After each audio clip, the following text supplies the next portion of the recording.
What's up, y'all? Welcome back to another episode of the Underestimated Podcast. We're back with episode 47. Appreciate y'all tuning in first and foremost. So today I kind of want to dive into combat sports. We haven't done a episode pertaining to combat sports in quite some time. I think we're long overdue. So in this episode, I kind of just want to build some excitement for the year 2025 in the combat sports world and kind of give what I think is world-renowned, the top 10 most anticipated, most must-see, want-to-see fights of 2025. Now, here we sit, present day. Today is May 23rd, 2025, which means we are basically halfway through the year approximately, and we haven't seen not yet one over-the-top blockbuster box office main event boxing match yet. Now there are some coming up, but it's about that time, right? Now I kind of want to dive into fights that are already gonna happen this year, that are scheduled to happen and shouldn't be pushed back unless there are some outside factors that cause it to be pushed back. So I'm pulling this from Yahoo Sports. So these are all fights apparently scheduled for this year according to Yahoo Sports. The big fights. Deontay Wilder is fighting in June against Tyrell Herndon. That is a heavyweight fight. Jake Paul is fighting Julio Cesar Chavez Jr. Also in June, we get Serrano versus Katie Taylor, which I'm also excited to see with that. That's in July. Shakur Stevenson's fighting in July. We get Manny Pacquiao coming out of retirement and fighting Mario Barrios for the WBC welterweight title in July. We get Usyk versus Dubois in 2025, July 2025.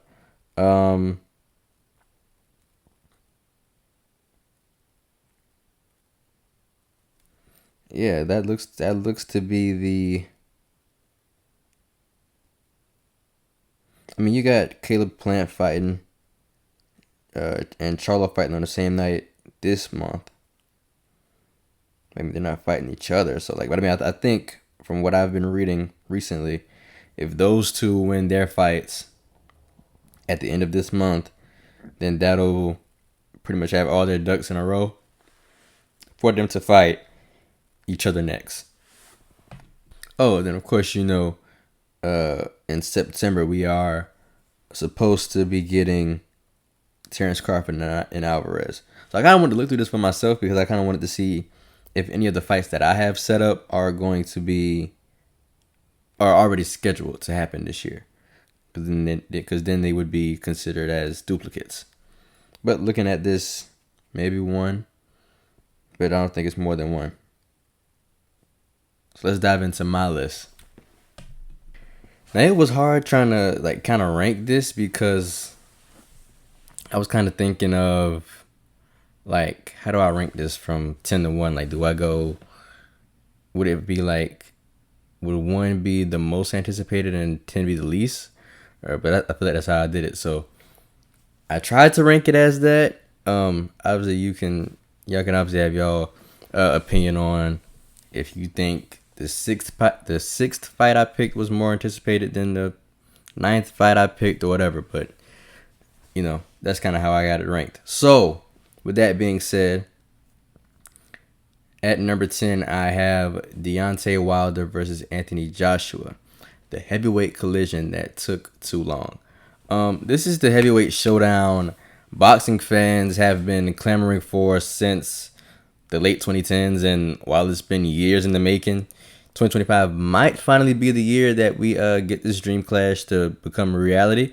Deontay Wilder, the Bronze Bomber, with nuclear power in his right hand, faces off against Anthony Joshua, the former unified heavyweight champion with unmatched poise and pedigree.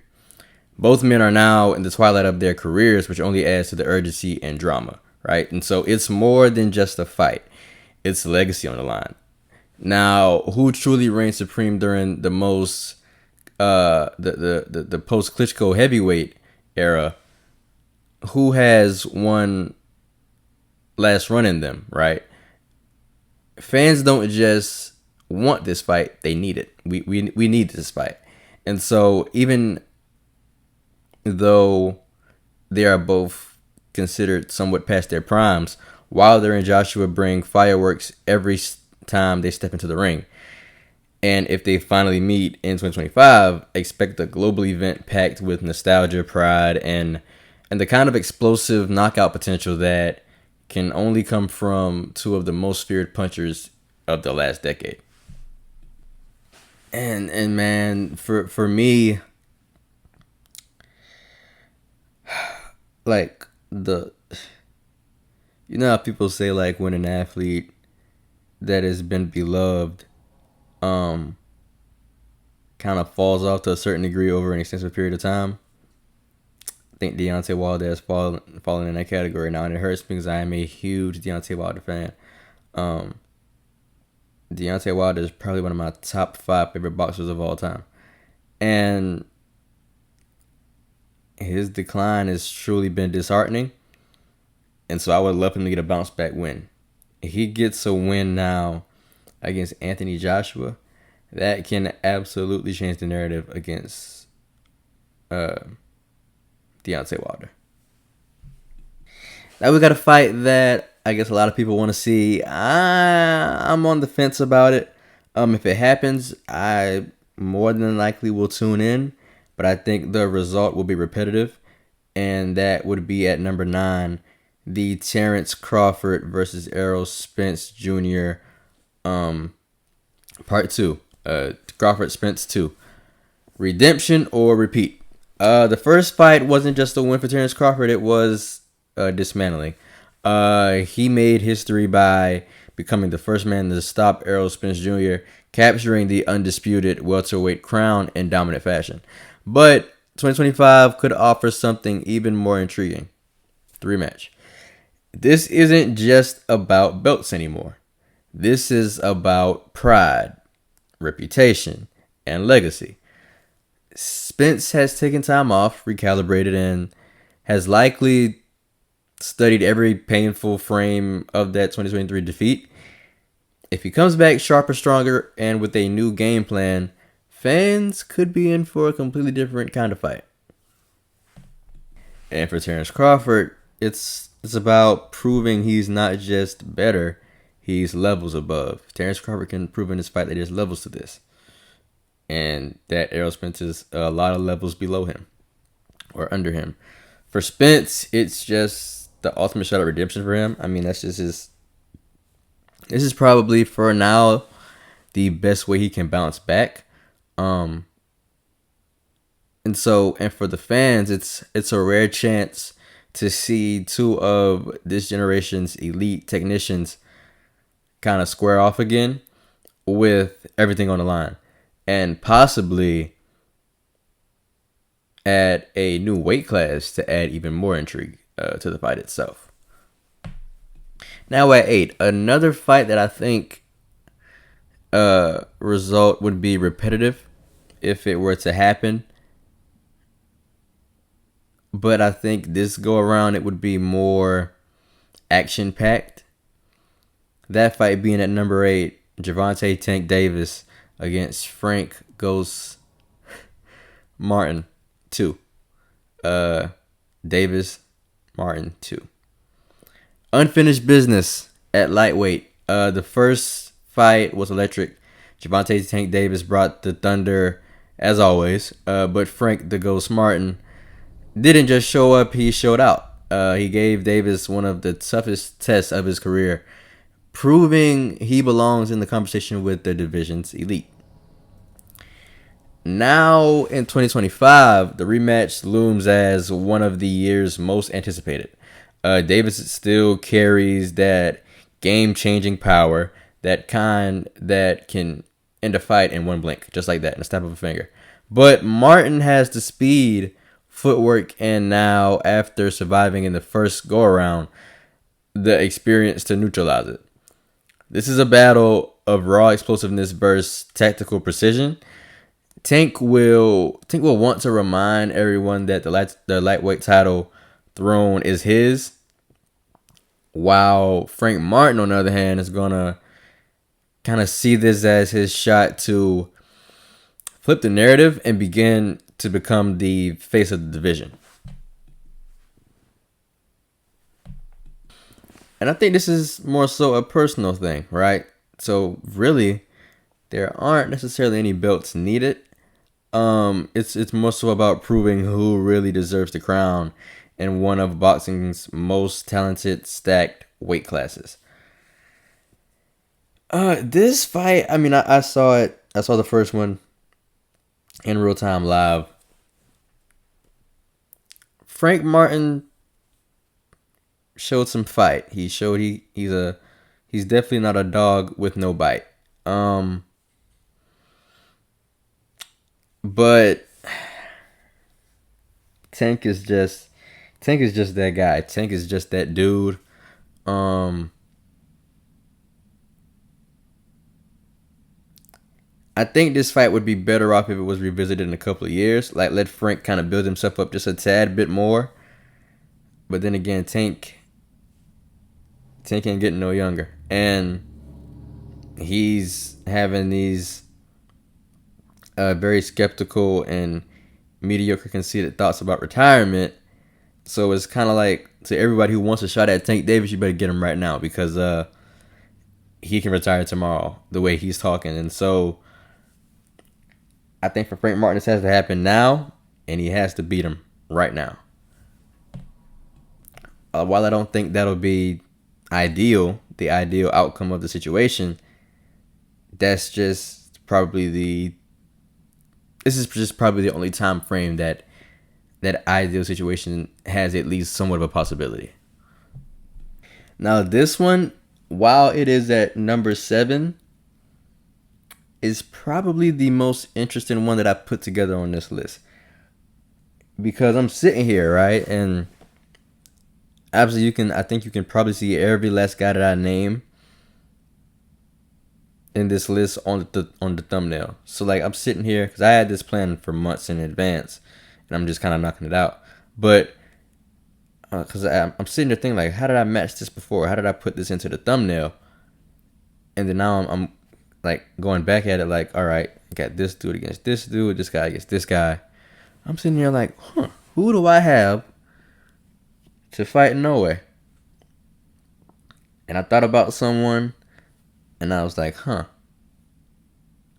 actually kind of like this. I would actually kind of enjoy this fight. I think it could be oddly extraordinary. So here it is. At number 7, Inoue versus Devin Haney. Speed, skill, and supremacy. This is the type of fight purists drool over. Inoue, the monster, a 4-division world champion with freakish power and surgical precision, stepping up to challenge Devin Haney, the defensive wizard and master tactician who's already proven himself at lightweight and beyond.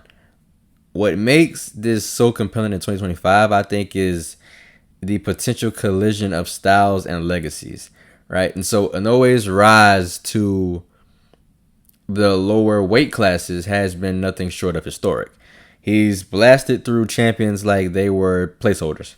And but for Haney, he's never been stopped, rarely touched clean. And so has made elite level fighters look ordinary with his ring IQ.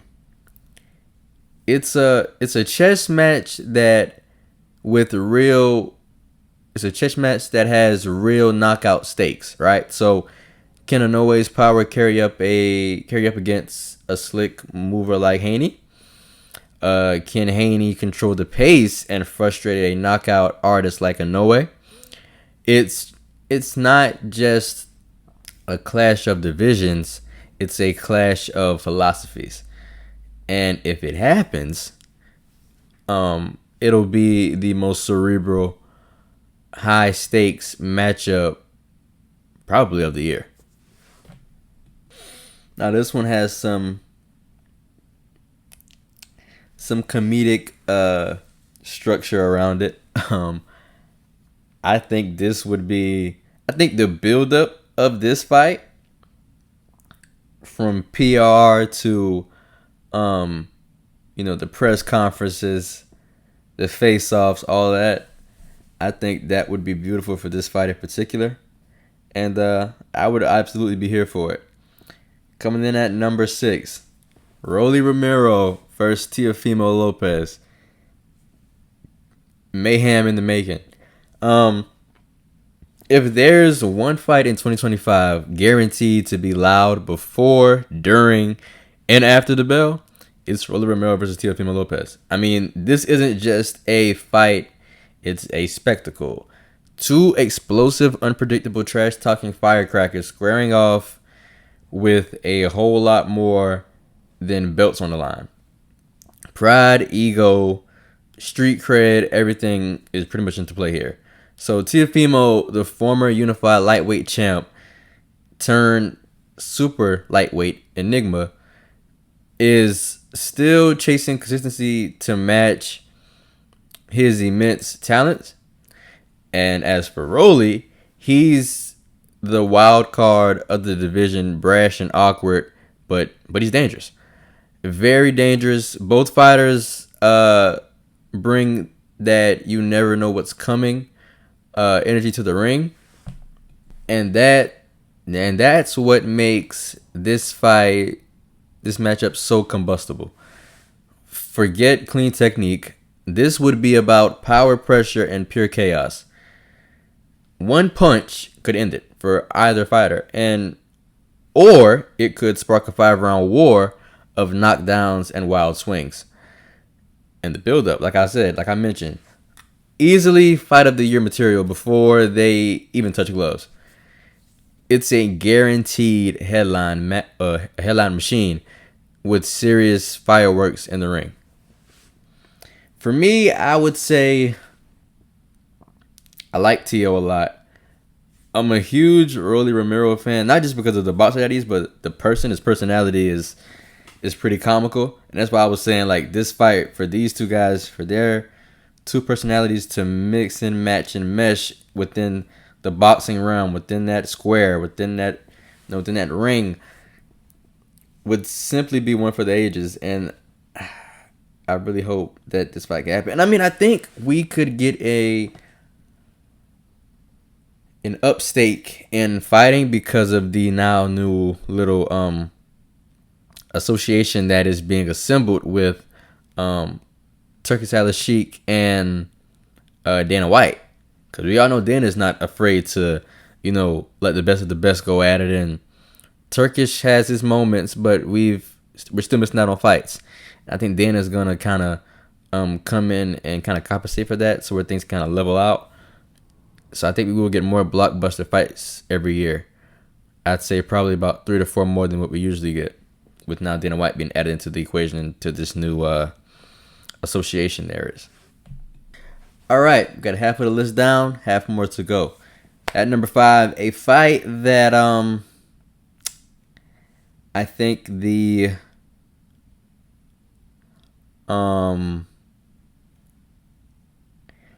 build up around it is probably what's going to carry it through. I mean, I would watch the fight, but simply for one potential outcome to happen. It's a fight that I thought would have been scheduled by now to happen this year, but I guess won't happen, at least not this year. But that fight being at number 5, Jake Paul versus Canelo Alvarez. Clout meets class. Love it or hate it, this fight would break the internet. Jake Paul, the YouTube sensation turned controversial boxing disruptor, finally steps into the ring with a living legend, Saul Canelo Alvarez, the undisputed face of boxing for pretty much over a decade. This isn't just a fight. This is a cultural event. Paul, who's built his name calling on MMA fighters and retired boxers, would now be staring across the ring at one of the most technically gifted and battle-tested champions of the modern era. And here's the wild part about it, right? So he might just believe he can win. I don't know if there's anybody on this planet that Jake Paul believes he cannot beat. And rightfully so. He just beat Floyd Mayweather. I mean, I'm sorry, not Floyd Mayweather. Mike Tyson. And granted, Mike Tyson isn't... I don't know who stepped into that ring.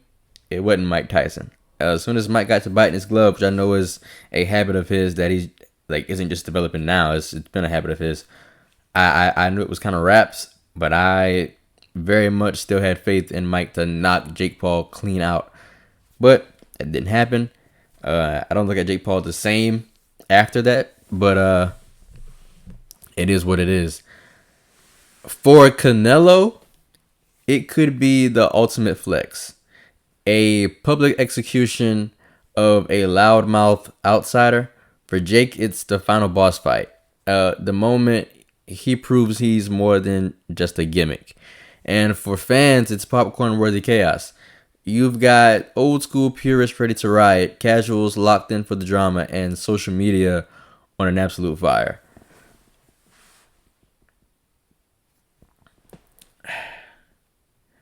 Now, like I said a couple of minutes ago, I would watch this fight only anticipating and wanting one outcome. For Canelo Alvarez to knock Jake Paul out. I think in terms of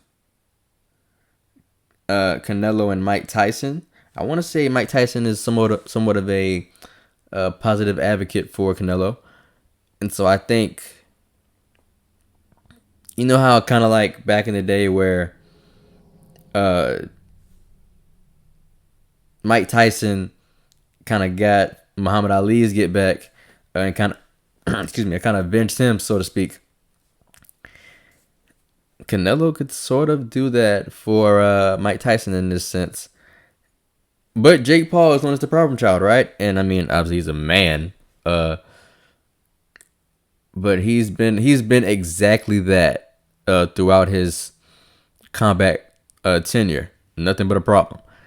And somebody has to stop this problem. Now, while believe it was it Tommy Fury?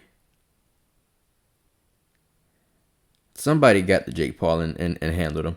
But we need somebody of greater stature, more of a household name to really put Jake Paul in the dirt. And for Canelo, I believe he would absolutely do that. I don't think Jake Paul has what it takes to beat Canelo. Not now, not in 5 years, not in 10, not ever. Like, I think whenever this happens, if it does happen, Canelo will win. And it might neutralize Jake Paul to a certain degree. Now we have cracked into the top 4, but not yet the top 3. At number 4, Shakur Stevenson, Gervonta Tank Davis, 1-on-1. The chess master versus the wrecking ball.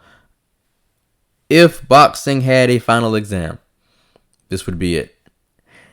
In one corner, Shakur Stevenson, the undefeated defensive genius who makes great fighters look lost.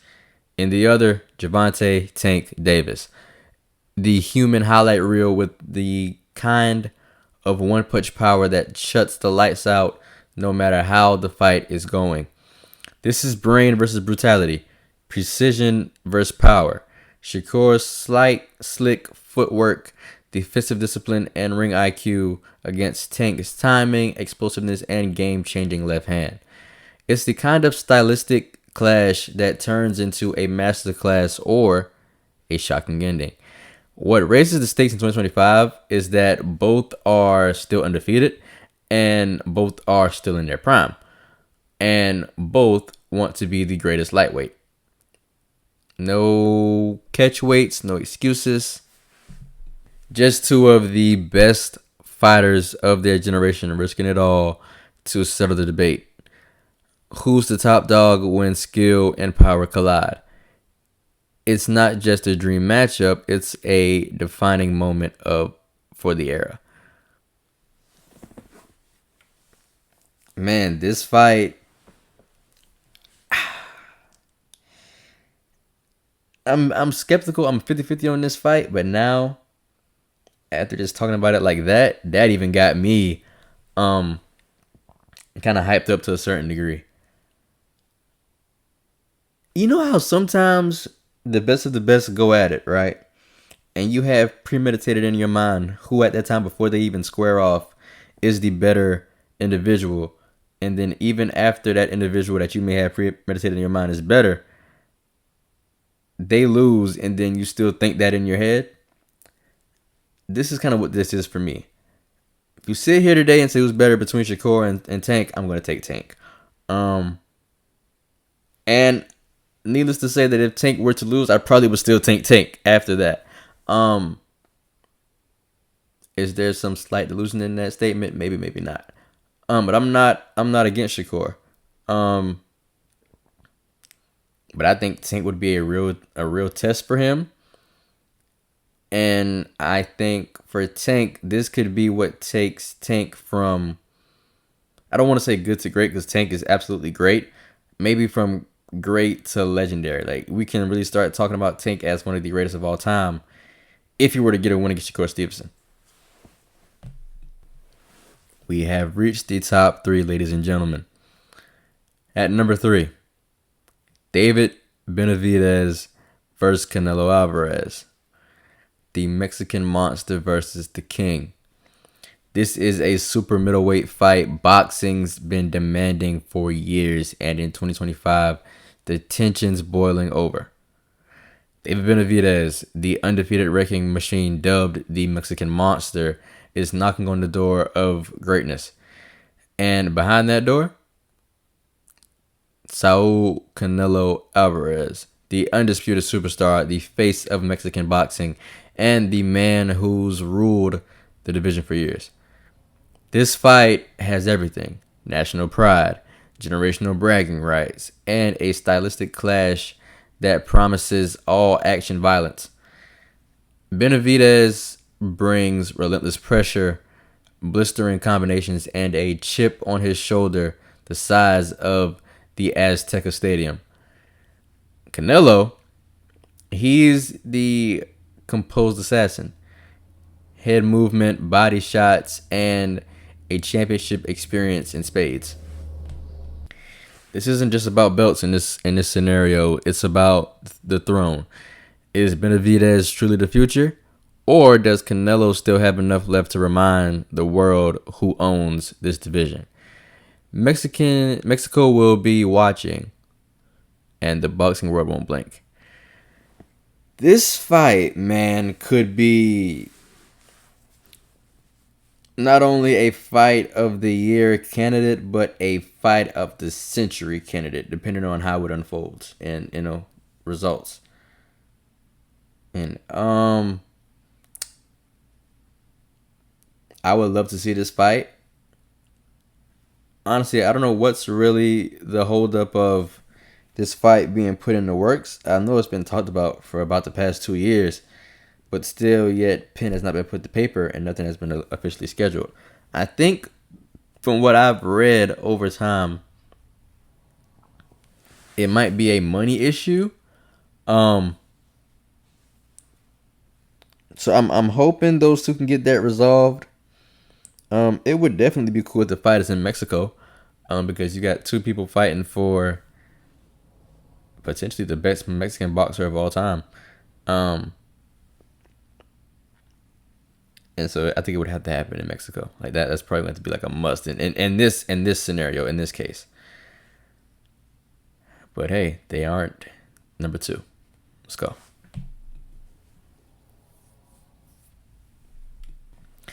Gervonta Davis makes his third and final appearance on this list, coming in at number 2, as we have Jake Paul versus Gervonta Davis. The showman versus the hitman. This would be one of the most absurd and most watched matchups in boxing history. Jake Paul, the YouTuber turned legitimate but still polarizing pro boxer, calling out Gervonta Tank Davis as one of the most feared knockout artists in the sport. Why does this fight matter? Because it's not just boxing anymore. It's spectacle, ego, and entertainment at maximum volume.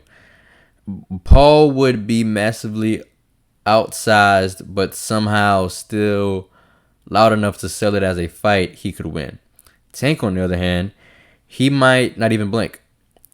Just to step in the ring and look to make a viral moment out of a demolition job. But here's the kicker, right? If it gets signed, everyone tunes in. Hardcore fans, casuals, haters, streamers, it becomes a cultural moment. Even if the matchup looks lopsided on paper, the sheer drama, press tour madness, and explosive ending potential makes it one of the most anticipated what if fights of the year. It's not about titles again. It's about who owns the spotlight and who leaves the ring conscious.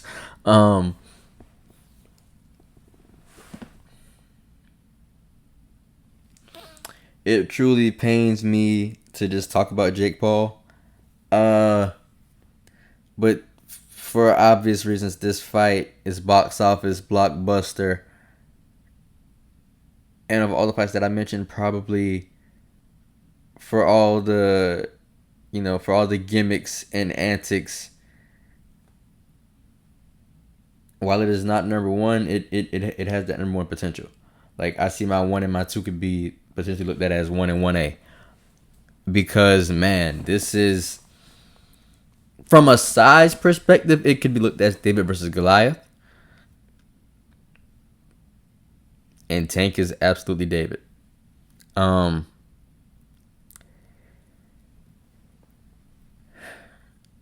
think Tank could win this fight. I think Tank would win that fight if those two were to put pen to paper. Tank is obviously not scared of Jake Paul. Tank might actually put a little bit of fear in Jake Paul. I don't think enough to scare him away, though, obviously. I think Tank would... I'm sorry, not Tank. I think Jake Paul would still take that fight on. And I think it could be great. I would definitely tune in. Hopefully Tank knocks him out in less than 3 rounds or so. No more than 5, I would hope. Hopefully no belts on the line. I definitely want him to get a belt out of it. Well, that might raise the stakes for it. Put some more anticipation on it. But I don't know. That would be a very interesting fight, though. And now, last but definitely not least, the fight I have deemed as the number one most anticipated, most wanted fight of the year 2025. Terrence Bud Crawford against Saul Canelo Alvarez. The ultimate test. 2 of the best pound-for-pound fighters in the world finally facing off in what could be the defining moment of their careers. Terrence Crawford, an elusive switch-hitting master with power and precision, is matched up against Saul Canelo Alvarez, the fearless, battle-hardened superstar who's conquered multiple divisions. This fight isn't just about belts or bragging rights, it's about legacy. Both men have proven themselves against the very best, but neither has convincingly beaten the other's style. Crawford's slick movement and ring IQ clash perfectly with Canelo's aggression, power, and tactical brilliance. This fight, y'all, I think this fight would end in sort of a close knockout. Like, if it goes 12 rounds, I can see it like a knockout maybe happening in round 11 or maybe 12 before, clock hits triple zeros. Or it going down to a decision. But that is my list. Y'all let me know what y'all think in the comments. Obviously, just like always, I appreciate y'all for watching. If you are watching on YouTube, don't forget to like, comment, share, and subscribe. If you are a Apple Podcasts listener or Spotify listener, don't forget to give the podcast a 5-star rating and share it with your friends and family. Without further ado, I'll catch y'all some other time.